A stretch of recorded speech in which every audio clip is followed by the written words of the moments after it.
projek ni projek reka dan bina, kita ada peringkat reka bentuk. Kan?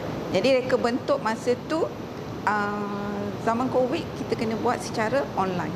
Jadi nak diadaptasikan dengan kerja secara online dan juga dengan fasiliti yang terhad tu semua.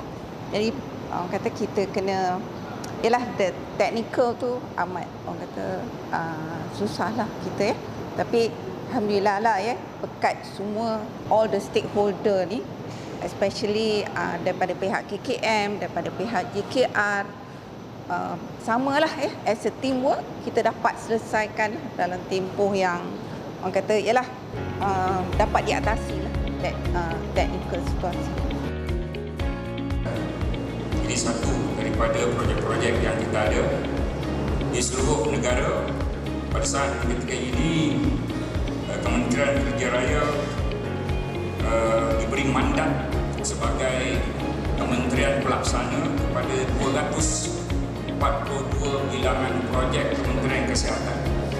242 ini pra pembinaan, iaitu di peringkat perancangan di 126, fasa pembinaan 55 yang sudah siap macam hospital ini 59. Itu dalam pelbagai tempoh sebenarnya, daripada rancangan Malaysia ke-11, 12, 13. Adat bersendikan cara, this is Bella, one more time. Syarat bersendi kita bula, this is Bella, one more time. Ini saya sebutkan adalah blok tambahan di atas tanah seluas 41.8 ekar, di mana projek ini bermula Mac 2021 telah berjaya sepenuhnya, siap dengan sijil perakuan siap kerja CTC pada 27 April 2026 ya, merupakan projek penting untuk manfaat rakyat ya. Perlu saya juga tegaskan, blok tambahan Hospital Tunku Ampuan Najihah ini ya, dilengkapi dengan kemudahan Dewan Bedah Moden yang menggunakan apa yang disediakan sebagai modular operation theatre system, serta keseluruhan secara keseluruhannya hospital ini ya, menyediakan 6 OT operation theatre, dan kesemua bilik tersebut menggunakan modular OT system panel yang bagi memastikan persekitaran Dewan Bedah yang lebih bersih, selamat dan efisien ya.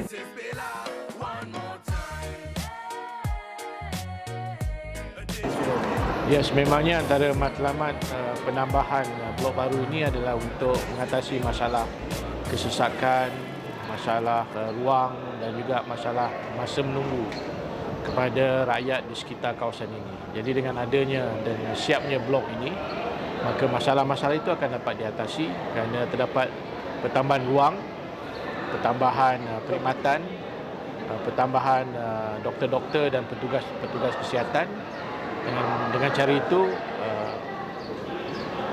hak perkhidmatan akan dapat ditingkatkan dan lebih ramai rakyat dapat diberikan perkhidmatan dalam tempoh masa yang lebih pendek berbanding dengan yang lepas.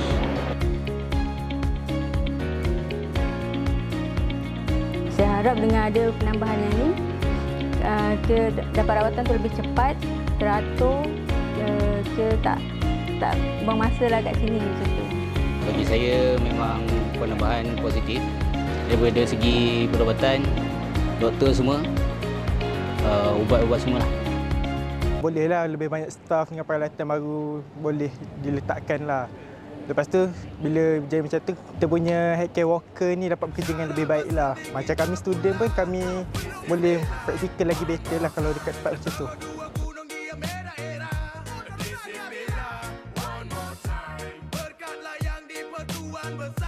This is Bella, one more time.